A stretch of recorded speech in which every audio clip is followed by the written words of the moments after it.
बिस्मिल्लाहिर्रहमानिर्रहीम। अस्सलाम वालेकुम स्टूडेंट्स। आज के लेक्चर में हम डिस्कस करेंगे चैप्टर 6 का क्लास 9 का जो टॉपिक है 6.7 मेजर सोर्सेज ऑफ एनर्जी, उसको डिस्कस करेंगे। प्रीवियस लेक्चर में हम लोगों ने forms of energy and inter conversion of energy को डिस्कस किया था। आज हम जो हमारा टॉपिक है वो है सोर्सेज ऑफ एनर्जी। तो उसके नाम से ही जाहिर है कि जो एनर्जी जो है वो हम ऑब्टेन करते हैं, जैसे सन से, विंड से या वाटर पावर से जो हम एनर्जी ऑब्टेन करते हैं, ठीक है। तो इसी तरह बहुत सारे सोर्सेज हो सकते हैं, ऐसे ज़रिए हो सकते हैं। कौन कौन से ज़रिए होते हैं जिनसे हम एनर्जी जो है वो ऑब्टेन कर सकते हैं और उसको फिर डिफरेंट पर्पस के लिए यूटिलाइज कर सकते हैं, ठीक है। तो एक्चुअली जो all of the energy we get comes from the directly and और इनडायरेक्टली फ्रॉम द सन, उसको भी हम यूटिलाइज कर सकते हैं। अब यहाँ पे कुछ एनर्जीज, कुछ ऐसे सोर्सेज हैं जिनको हम पढ़ेंगे कि वो नॉन रीन्यूएबल एनर्जी सोर्सेज होते हैं। कुछ ऐसे सोर्सेज हैं जिनको हम लोग कहते होते हैं, कैटेगराइज करते हैं रीन्यूएबल एनर्जी सोर्सेज में, ठीक है। तो हम यहाँ सबसे पहले जो पढ़ने वाले हैं जो नॉन रीन्यूएबल एनर्जी सोर्सेज को, उसको देखते हैं कि उसमें कौन कौन से एनर्जी के सोर्सेज आ सकते हैं कि आप उसको एनर्जी हासिल कर सकते हैं, और नॉन रीन्यूएबल एनर्जी सोर्स का बेसिक जो मतलब है वो क्या होता है। फर्स्ट ऑफ ऑल हम देखेंगे डेफिनेशन के what is meant by non renewable energy sources. तो अगर आप इसकी डेफिनेशन में देखें तो नॉन रीन्यूएबल का मतलब है ऐसे सोर्सेज। रीन्यूएबल बेसिकली कहते हैं जिसको आप दोबारा यूज़ कर सकते हैं, और नॉन रीन्यूएबल का मतलब हो गया ऐसे सोर्सेज जिनको आप दोबारा रीयूज्ड नहीं कर सकते, ठीक है, which can not be reused. और दे कॉज ऑल्सो पोल्यूशन, वो पोल्यूशन भी कॉज करते हैं। ये उनका एक दूसरा जिसे कहने मकसद है। तो जो वो सोर्सेज जिनको आप दोबारा यूटिलाइज़ नहीं कर सकते, ठीक है, यानी एक दफ़ा अगर आपने उनको यूज़ कर लिया है तो उनको बार बार यूज़ नहीं कर सकते। जैसे अगर वाटर ले लें तो वाटर को आप बार बार जो यूटिलाइज़ कर सकते हैं, उसको आप इलेक्ट्रिकल एनर्जी, जिस तरह डैम्स वगैरह में वाटर यूज़ होता है फॉर प्रोड्यूसिंग द इलेक्ट्रिसिटी, या सन से जो एनर्जी आ रही होती है, ठीक है। तो आप ऐसे सोर्सेज जिनको आप बार बार रीयूज़ नहीं कर सकते, उनको हम लोग कहते होते हैं नॉन रीन्यूएबल एनर्जी सोर्सेज। सन से या वाटर से जो एनर्जी मिल रही है आप उसको बार बार यूटिलाइज़ कर सकते हैं, उनको हम कैटेगराइज करेंगे रीन्यूएबल एनर्जी सोर्सेज में। तो जो सबसे पहला वाला इसका नॉन रीन्यूएबल एनर्जी सोर्स है वो है फॉसल फ्यूल्स, ठीक है। बेसिकली फॉसल फ्यूल्स क्या होते हैं? फॉसल फ्यूल्स जो है जैसे कोल हो गया, ऑयल है, ये गैस है to heat our houses and run the industries and transport, ठीक है। तो आप ये फॉसल फ्यूल्स होते हैं, कोल, ऑयल एंड गैस होते हैं। तो बेसिकली जो फॉसल फ्यूल्स होते हैं उन्हें हम क्या क्या कहते हैं? इन्हें हम हाइड्रोकार्बन्स कहते होते हैं, ठीक है, हाइड्रोकार्बन्स। और हाइड्रोकार्बन्स क्या चीज़ होते हैं? कंपाउंड ऑफ द हाइड्रोजन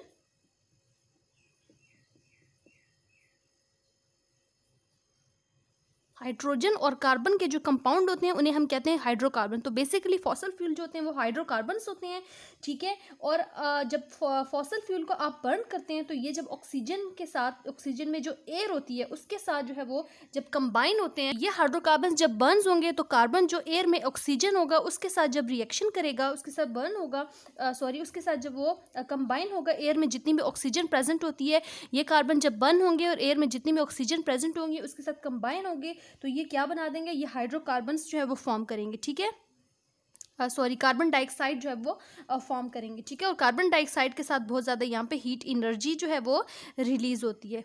तो आप उस एनर्जी को डिफरेंट पर्पस के लिए यूटिलाइज कर कार्बन बिकम कार्बन डाइऑक्साइड, और जो हाइड्रोजन है वो हाइड्रोजन जो ऑक्सीजन के साथ जब रिएक्शन करेगा, जो हाइड्रोजन ऑक्साइड जिसे हम लोग वाटर कहते होते हैं वो फॉर्म हो जाएगा, और इसके साथ में बहुत ज़्यादा एनर्जी जो है वो रिलीज होगी एज ए हीट।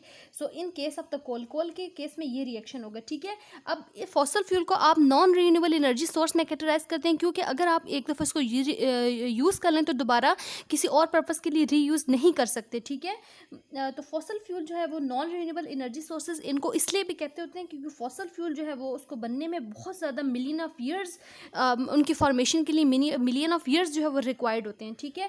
तो मिलियन ऑफ ईयर्स को के बाद जब वो फॉर्म होंगे और उसके बाद जब आप उसको इतनी हाई रेट के साथ और बहुत ज़्यादा यूज़ करते जाएंगे तो एक टाइम आएगा कि इतने फास्ट रेट के साथ जब आप फॉसल फ्यूल को रीयूज़ करते जाएँ, फॉसल फ्यूल को यूज़ करते जाएंगे तो इनकी जो डिमांड है या जो हमारी एनर्जी नीड है वो दिन ब दिन, अगर आप लोग देखें तो दिन ब दिन बहुत ज़्यादा एनर्जी की जो डिमांड है वो बहुत ज़्यादा इंक्रीज़ होती जा रही है, ठीक है। अगर आपने इसको जो यूज़ करना है इसी कंटिन्यू के साथ इसको जारी रखा यूज़ करना, तो एक ऐसा वक्त आ जाएगा कि ये जो फॉसल फ्यूल है ये बिल्कुल ख़त्म हो जाएंगे और जो हमारी फर्दर एनर्जी की डिमांड होगी उसको पूरा नहीं कर सकेंगे, यानी हम एक एनर्जी क्राइसिस के साथ जो है वो हमें डील करना पड़ेगा। ठीक है, तो इसीलिए हमें फिर फॉसल फ्यूल पे would not be able to meet our future needs, और फॉसल फ्यूल दोबारा हमारे फ्यूचर में कुछ और एनर्जी के नीड्स को पूरा नहीं कर सकेगा। तो जो वर्ल्ड है या कंट्रीज़ जितने भी हैं जो फॉसल फ्यूल को यूज़ कर रहे हैं एनर्जी हासिल करने के लिए, वो जो है वो बहुत ज़्यादा सोशल और इकोनॉमिकल प्रॉब्लम से गुजरना शुरू हो जाएगी। तो इसीलिए हमें अपने सर्वाइवल के लिए, फॉर द फ्यूचर प्लान्स के लिए कुछ ऐसे न्यू एनर्जी के ज़राया या सोर्सेज जो है वो अडॉप्ट करने होंगे, जिससे हम बहुत ही आसान सा और चीप सा मेथड हो कि हम अपनी एनर्जी जो है वहाँ से और अपने जो एनर्जी की नीड्स हैं उनको पूरा कर सकें। यानी अपने सारा जो हमारी डिपेंडेंट है वो फॉसल फ्यूल पे नहीं होनी चाहिए। एक तो उनको इनकी फॉर्मेशन में काफ़ी सारे मिलियन ऑफ ईयर्स रिक्वायर्ड होते हैं, और फिर उसके बाद जब आप उसको बहुत ज़्यादा फास्ट रेट के साथ उसको यूज़ करना शुरू करेंगे तो वो बिल्कुल ही एग्जॉस्ट हो जाएंगे, ख़त्म हो जाएंगे। ठीक है, दूसरा ये कि मैंने आपको ये बताया कि जो नॉन रिन्यूएबल एनर्जी सोर्सेज होते हैं वो पोल्यूशन कॉज करते हैं। ठीक है, तो और पोल्यूशन किस तरह कॉज करते हैं कि फॉसल फ्यूल जब बर्न होते हैं तो बहुत ज़्यादा हार्मफुल वेस्ट प्रोडक्ट्स जो है वो उसके साथ में रिलीज़ होती हैं। ठीक है, और ये जो वेस्ट प्रोडक्ट्स होती हैं इसमें कार्बन मोनोऑक्साइड होती है या बहुत ज़्यादा और जो है वो हार्मफुल गैसेज जो है वो साथ में रिलीज़ होती हैं। ठीक है, जब वो गैसेज एनवायरनमेंट में जाएंगी तो एनवायरनमेंट में बहुत ज़्यादा पोल्यूशन कॉज करेगी, और इससे बहुत ज़्यादा हेल्थ के बहुत ज़्यादा इश्यूज़ हो सकते हैं। ठीक है, जैसे हेडेक है, टेंशन या एलर्जिक रिएक्शन हो गया। ठीक है, या इरिटेशन ऑफ आइज़ है, या नोज़ एंड थ्रोट की जितने भी मसाइल हैं। ठीक है, या बहुत अस्थमा का प्रॉब्लम हो सकता है, या लंग कैंसर है, या हार्ट डिजीज़ है, या ब्रेन नर्व्स इनको वगैरह के, ये जो हमारे बॉडी के अदर ऑर्गन्स हैं उनको भी ये डैमेज कर सकती हैं। ये जितनी भी हार्मफुल गैसेस जो है वो फॉसल फ्यूल के रिजल्ट में जो हार्मफुल गैसेस रिलीज़ हो रही हैं। ठीक है, तो हमें ये चाहिए कि हम जो है वो फॉसल फ्यूल पे इतना डिपेंडेंट ना हो, यानी हमें कोई और ईजी या चीपेस्ट मेथड जो है वो अडॉप्ट करने चाहिए ताकि हम उसको अपनी एनर्जी की जितनी भी नीड्स हैं उसको पूरा कर सकें। ठीक है, तो ये हमने पहला पढ़ लिया कि नॉन रिन्यूएबल एनर्जी सोर्स में जो पहला एनर्जी का सोर्स था वो फॉसल फ्यूल था। उसके बाद जो दूसरा एनर्जी का सोर्स है नॉन रिन्यूएबल का वो है न्यूक्लियर फ्यूल्स। उसको देखते हैं कि न्यूक्लियर पावर प्लांट्स में अगर देखें तो न्यूक्लियर पावर प्लांट्स में जो है वो हम एनर्जी जो है वो हासिल करते हैं किसके रिजल्ट में, फिशन रिएक्शंस वहाँ पे होते हैं न्यूक्लियर पावर प्लांट में। फिशन रिएक्शन बेसिकली किसे कहते हैं, फिशन कहते होते हैं टूट जाना। ठीक है, यानी एक बहुत बड़ा हैवी न्यूक्लियस जो है उसको जब आप उसको हम लिटिल अमाउंट ऑफ एनर्जी अगर सप्लाई करें तो यहाँ पे बहुत ज़्यादा, लेट सपोज करें ये यूरेनियम का कोई भी हैवी एटम है। ठीक है, ये स्प्लिट हो जाता है स्मॉलर न्यूक्लियाई में, दो स्मॉलर न्यूक्लियाई या क्रिप्टॉन बैरियम में जो है वो स्प्लिट हो जाता है। ठीक है, और इसके रिजल्ट में बहुत ज़्यादा अलॉट ऑफ एनर्जी जो है वो यहाँ पे रिलीज़ होती है। तो ये जो एनर्जी यहाँ पे रिलीज़ हो रही है न्यूक्लियर फिशन रिएक्शन के रिजल्ट में, ठीक है, इस न्यूक्लियर एनर्जी को आप जो है वो nuclear fuels as a consider करते हैं। यानी कि ये जो एनर्जी होती है ये पावर प्लांट को रन करती है।